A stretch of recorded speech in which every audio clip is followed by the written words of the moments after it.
Guys, welcome to our channel. So in this video I'm going to tell you how to add referral code on Cash App.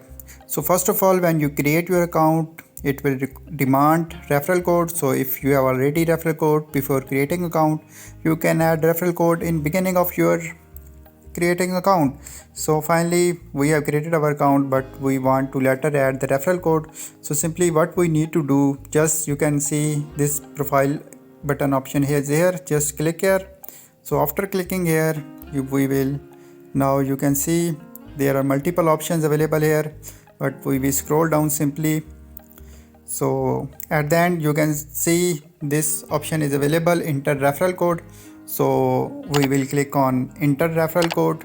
So here you can type referral code, like I am typing the random referral code